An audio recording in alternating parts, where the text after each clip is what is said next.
priority as being the better one. Well, I'm going to have to go with TNC too, just because I got to keep Marcel in the ground there. No, I'm just kidding. I do believe that TNC has that better draft, so we're going to be waiting a little bit, I guess. We'll wait before we jump into this game. But TNC's draft, as we were saying and as we were discussing here, you know, they've got the tools that they need. I think it's very, almost in a way, it's pretty standard from what we've seen from TNC in the past.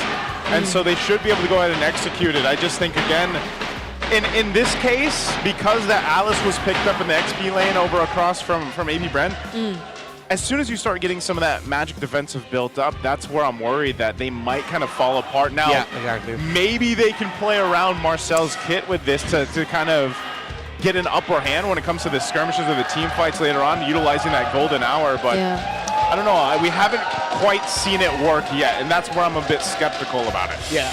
The thing for me with the Ap Bren lineup is you could see the potential of them just being able to dive the Eve in every team fight. Because so far, majority of the lineups that have Eve involved, it's always a team acknowledging that, hey, we should stop playing this low and just, if we can, dive the Eve right away. Now, if the Alice dives the Eve right away, there's not a lot of heroes to actually help cover that entry. There's not enough backup for the Alice to join with. If ever the Alice does dive in, they'll be zoned out by the real-world manipulation, and Ap Bren might not be able to help out their divers. So TNC, it's the easier lineup to pull off in the big team fight. Yeah, I wonder if Ap Bren can already sense that this is what they're going to unfortunately go through in the early stages of the game, because this is a it's nice to see. It's nice to see. Playoffs, that one member of the Phoenix Army is back. I think supporter of 3mar right there. There's another one, right? Yeah, like they used to be 2. Yes. But okay, we maybe somewhere out there. Somewhere out there. So yeah, going back, it's a Khalid, it's an Eve in the mid, and I just have to say, I think what I like about TNC this time around, even though I do want wins for Marcel, is that at least they get a bit more help from Zyda this time. So maybe they'll be, or this lineup will be much easier to activate compared to their previous drafts. Yeah, we'll see if that all plays out.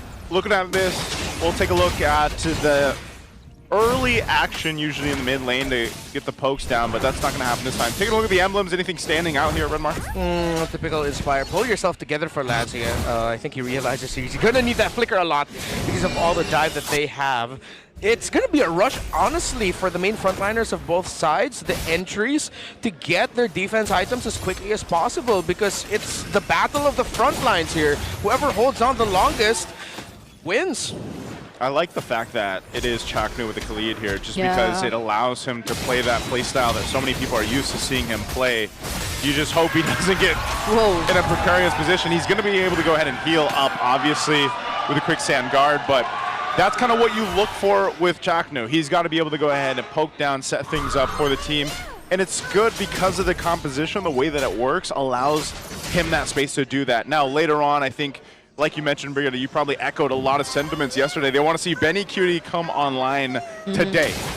They need that to happen. Zyda is more a bit of like the stable jungler right now in the hands of the Fredrin. He should be able to go ahead and just secure the objectives, the turtles later on, and allow the team to play around him. So that seems to be the play, and I'm wondering how they deal with Nova here with this Marcel. How will they work that out? I think one of the best maybe counters we've seen to the Marcel so far, at least the kit-wise, would be the Zetian.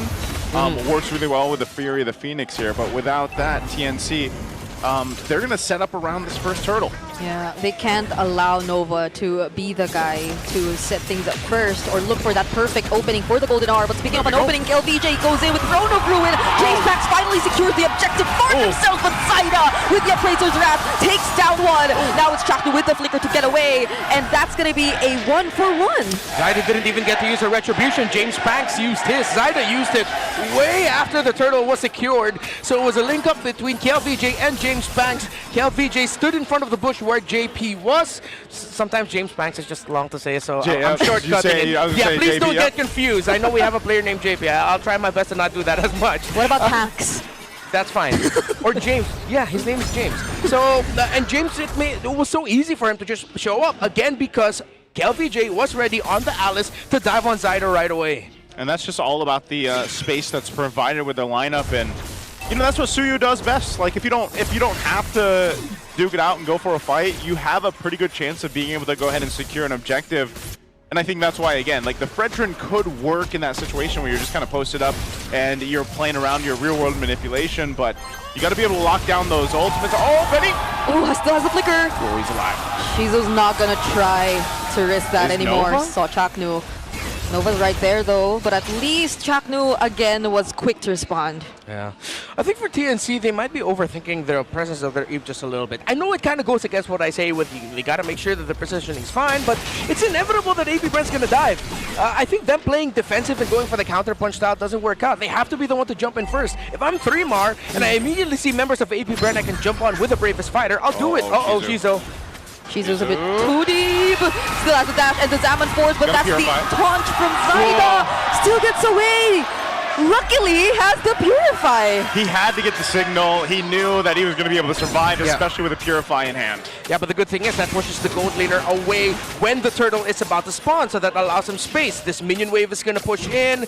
Someone needs to be holding one of those shrubs a little bit more forward, but no, they decide again to play a little bit more back. But good thing Zaida played from this angle with the broken wall instead. Yeah, but it's Chaknu getting bursted down now. Has a quick scan guard still. Zaida, Nova uses the golden arm, but he gets to dodge it. And now he's still available for the retro contest. He secures it for TNC instead. Chaknu quite low. KLVJ goes out already. They do not want to fight under the real world. Very smart decision. And the way that Zaida played that too, he went and kind of posted up in front of Shizu, and then he just kind of went in with the Retribution or secured it with the Appraiser's Wrath. So just a great play and a decision there to not over initiate after that fight. Yeah. I also appreciate that James Mack just decided to watch the scenario instead.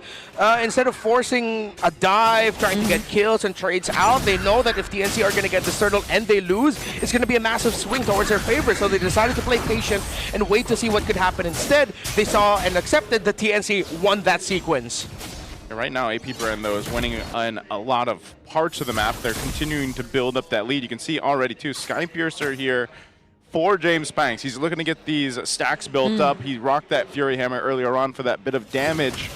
And now they look to go ahead and capitalize, too. A glowing wand locked in for Aqua to kind of help with some of the sustainability, especially from Chaknu, 3-Mar himself, and the Fredrin for Zaida. So now this is where we start to see the kind of flip being switched here for AP Bren. They want to take this lead that they have built up a little bit over time and kind of take this game under control. I think James Max did this yesterday too, even when they were trying to recover and play from behind. It was still an early Sky Piercer that he picked up.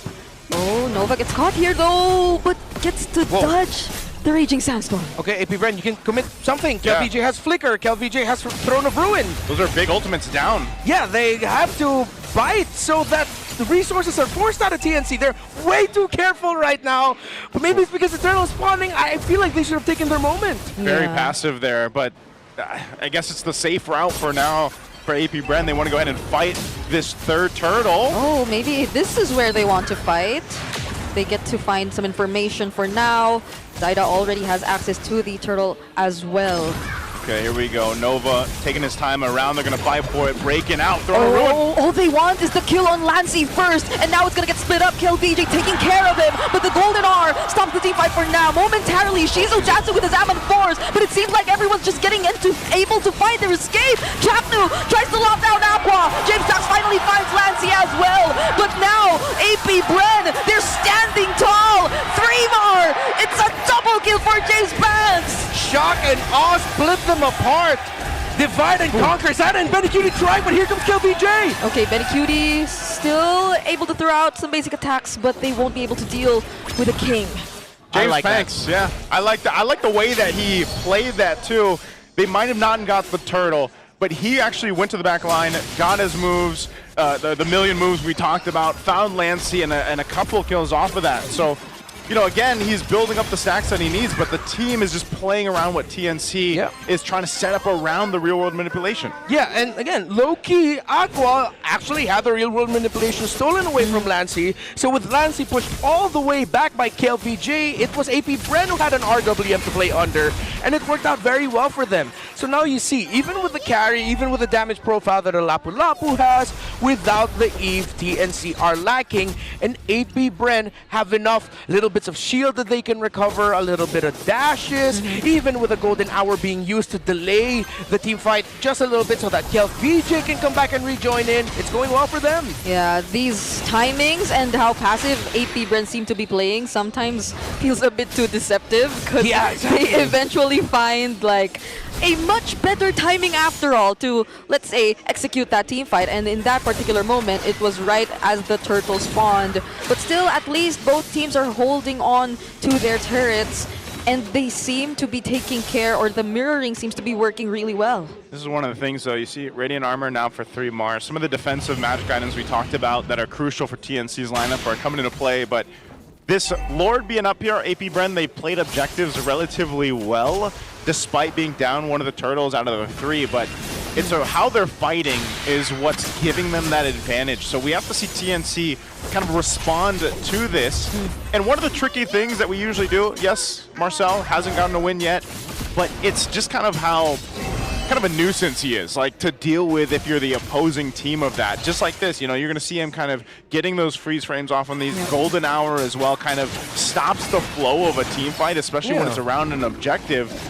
And that's where it's like, all right, we have to catch this Marcel, maybe get rid of him. Yeah, this is what he's going to do. Oh, golden hour not going to be utilized.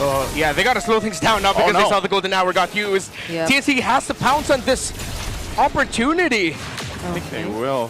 Benicuti gets to join as well, so this might be a much better advantage for them, but they're also taking things slow. Aqua spot is perfect right now. He has a RWM. Oh, wait. They're actually going to go for Nova? Oh, Nova! Now he gets caught. Even the real world gets used just to take him down. I have no idea why Nova was there. He even used the flicker. Not having the ultimate, that was crucial bad positioning. Yep. Now it's AP Bren with 5 members. Still trying to go for this Lord fight though. Without Nova. They're getting zoned out pretty well. Mpl VJ already down to less than half HP. Still decides to go in with the Throne of Ruin. Aqua the real manipulation, and it's James Pax who still gets the... Three more jumping in. Finds Mpl VJ and Shizu. It's a double kill. TNC will not allow that, or AP Bren, to get that Lord for free. Golden hour utilized. 3mar and Benicuti. Throws in, but Aqua and Nova will be able to hold on to the mid turret. So in the long run, it worked out for AP Bren. They let Nova get the vision and just left him there because it allowed Shizo and Aqua to push the mid lane turret, which pulled the attention of Benicuti, delaying his entry, meaning that AP Bren can position just a little bit better for that Lord, eventually leading to James Banks being able to win the Retribution battle. So it looked shaky, it might have looked like bad positioning, but in the end, they made the most out of Nova's sacrifice. He gave vision, and they said, thank you for the turret, and eventually, thank you for the Lord. I just think TNC should have been a little more aggressive on that, knowing they had an advantage. It's like we were talking about AP Bren being passive. Well, in that case, TNC were the ones kind of second-guessing themselves when they had the advantage, and I think part of it is, how do we catch James Banks on this Suyo? He's so hard to deal with. Because even if they post up like we saw them do, they still lost that fight. Yeah, and imagine, for like twice in a row, Aqua has been the guy to use a better real-world manipulation in terms of positioning, and it's not looking good for TNC, who I think are the ones who have to be a lot more systematic given their lineup. AP Bren, it's a bit too free-flowing. Sometimes we tend to question the timings, but everything seems to be working out well. I'll always remember Aqua as Eve though. Like he's like one of the best Eve players. So now that he's a Valentina, he basically gets to spend part of his time as an Eve. Yeah. That's why he's doing so well with it. Yeah, he gets to play as an Eve, and then once the RWM is gone, he has mobility, he can dash, really great damage. So now I really understand why the Valentina was prioritized here, because at the end of the day, they still ended up with an Eve. And an Eve that can dash once the RWM is down with all of the dive that TNC has. So far, it seems like one of the biggest themes of this game is a lot of, maybe, I wouldn't say passiveness, maybe a hesitation. Yeah, because when you hesitate, you can still think about if whether or not you're going to be aggressive, and I feel like that's the effect of having to go up against a Marcel, going up against an Alice, and even a Valentina, while for TNC Pro Team, AP Bren are looking at Lancey's Eve, and that's also making them hesitate. Yeah. Also got to take note of the entries from KLVJ.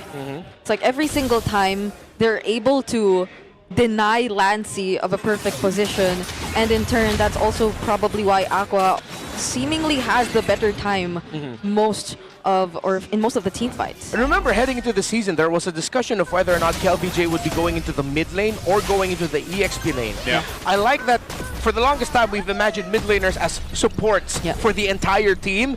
Yet KLVJ for now 3 games has done that as an EXP laner. He did that in the previous series in the sweep win against Omega, and now he's playing a very great support role as this Alice for AP Bren in this game. Yeah, and the experience as a mid laner is showing because of just how great he is in terms of control or enabling his team, but TNC... they're blitzing this one. Yep. I think Nova's going to check things out again.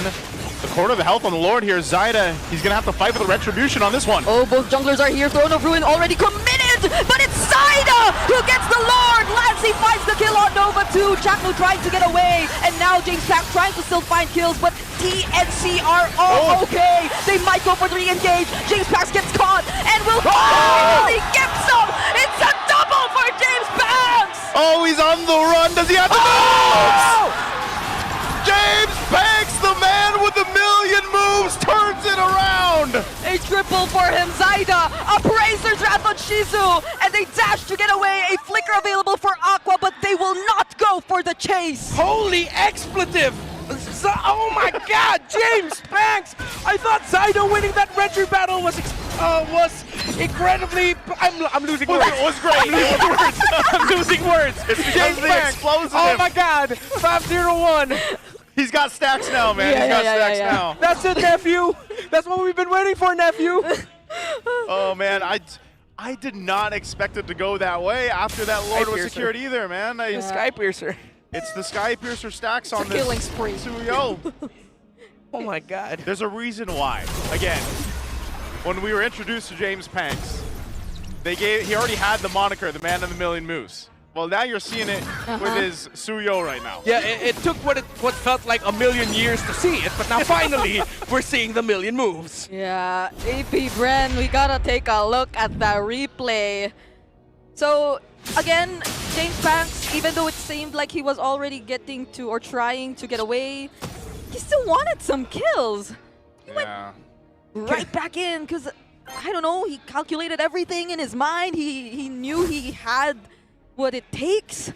I'm just surprised too, because after that Lord was secured, you know, TNC is the one that continued to push and want to fight that. They were stacked up like 3 members of TNC in that Lord pit, that broken wall Lord pit, and then they end up getting caught in a bad position. It's crazy because I didn't even see the bad position yet. The majority of it was like, oh, TNC won the 50-50. They now have a turtle buff, and this works very well for them. Benny Cutie is free. They're going to go ahead and fight. But then AP Bren suddenly found the switch up in that James Banks said, hey, I got my cooldowns ready to go. Look, Lancey got left behind. The formation was a little bit skewed. Ends up getting the double kill. That was a crazy turnaround by AP Bren, considering that TNC Pro Team played that incredibly well. Yeah, because I get it too. TNC winning that Lord fight meant that they could be a bit more encouraged to go for that post-Lord fight and still look for whatever they can up against AP Bren, who already seem to be like committed to try and go for a contest. But that's a flicker raging sandstorm and the real world manipulation catching Aqua. A flicker as well from 3mar, but Aqua gets to safety. Now from behind, Nova sending multiple members, captures Chakno in the golden R and a winter crown for 3mar. But still, he goes down. All right. They fight back. It's 3mar that falls, but TNC looks to still want to go ahead and secure space around this Lord here. Yeah. But AP Bren's got the position in their favor after the reset. Yeah, it wasn't a sprinter crown. He just got caught in the golden hour. Yeah, just the golden hour. Man, that was a great runaround by Nova. He really did not just commit onto Lancey. He said, I'm going to just jump on all of you, trap you in, and then make you think about continuing this dive. That was a risky play there. And honestly, Again, great play by Aqua to be able to get out of it, maximizing his flicker and dashes. Oh, Lancey did not see this coming! Oh! A golden R and a third of Ruin as well, catching multiple members of TNC. It's Jace Pax with a monster kill, now taking down Chaknu as well. 3 members are down for the Phoenix Army. The king using the throne. Literally, the throne of Ruin on that one. What a great positioning to go for, and now they'll take down the mid base turret. Could this actually be the first win for a Marcel? AP Bren are a few steps away from potentially getting that. Here's the step. Step 1, get the Slord. Step 2, break the outer turret. Step 3, somehow get a wipeout on the way to trying to go for the base turrets. I don't know if they're going to get that, but they should be able to with the lead that they have now. Free Lord. AP Bren are making this work because TNC did not get to play the game that we expected them to play. And AP Bren's team fighting through James Banks, through KLVJ and Aqua, the big 3 that I posted for AP Bren in the panel, they are making it work yet again. The stacks this man has. He picked up that Sky Piercer when he had 1 kill already. So he's got plenty of stacks. 60 plus, should be 60, 70 plus now. To approach into the space here, they're going to walk in with this Lord. Do they look to end it here? Ouch. Chaknu already down to half HP, just with a couple of free hits from Shizu. Already used the quick sand guard. Three-Mar already using the Bravest Fighter as well, but they're going to work on all the remaining base turrets first. Now the Lord is down. Does AP Bren still want to go for something? They're going to play it safe, but there's another wave. Another wave pushing in. They might kill still Kyo. go. Oh! He actually does go in, stuns Lancey once again. The Golden R also captures him and Benny Cutie. Now they have time to work on Chaknu and Zyda. The frontliners will be the first targets. And now Chaknu popping in his immortality. TNC are actually able to defend. And 3-Mar will not let them go without a kill. 3-Mar says you can't get away with that. Jumps in with the Bravest Fighter flicker and will take down Aqua. And now it looks like TNC wants to do something off of that. Yeah, they are going to be able to find a lot of openings here. Finally break the tower in mid maybe, but they have a great wave clear set with the heroes there, and they do get to clear it. So despite that fantastic play by 3-Mar, AP Bren were already backing away at the right time, but 3-Mar decided to use the flicker along with the Bravest Fighter and then the Land Shaker as well. Cap off that kill onto Aqua. TNC still get nothing, and they'll have to crawl for map control, considering that they only have 1 base turret in the bottom lane, where in their perspective it's the top lane, but let's not get into the specifics. And then that minion wave as well, coming in through top. Before that next Lord comes in, they need hella minion waves pushing out. But with the map control, it's going to be too tough to take that. And look at the itemization of KLVJ, by the way. Yeah. He just picked up the Winter Crown. Already has the Chastise Pauldrons. He's been this tanky with Chastise, Oracle, Radiant, and Dominance Eyes. That's nuts. Yeah. It's one of those things where when you look at this, we're going to reiterate the fact that we need to see Benny Cutie utilize the carry now. I feel like, but the hard part about it, when you're watching Benny Cutie's positioning on some of the team fights, he doesn't necessarily have the space you think he'd get with this composition.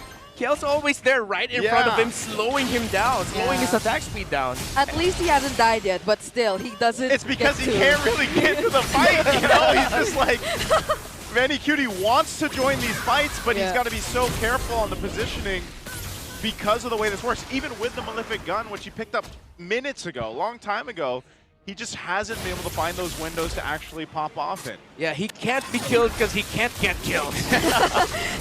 Okay, it seems like all KLVJ wants really is Lancey, and once they get to take him down, that's about it. Oh, Golden R already committed, but Zyda might make it in time for the rest because he doesn't! It was enough! 3 seconds was enough! 3-Mar jumps in, forces out the Purify, but that's a Raging Sandstorm and a flicker from Chaknu, but they get caught under the turret instead! The Throne of Ruin has a response from KLVJ, and now they're going in for the chase! James Banks is now legendary, but the immortality gets popped by Benny Cutie! But still, he picks a double, gets a shutdown, but it's time for the rest of the members of AP Bren to go wild! And that is TNC left with 1! Another snapshot! Here's an AP Bren exclusive for ya! Spamming his recalls, Nova stopping 3-Mar in his tracks, still has the Bravest Fighter, but that will not be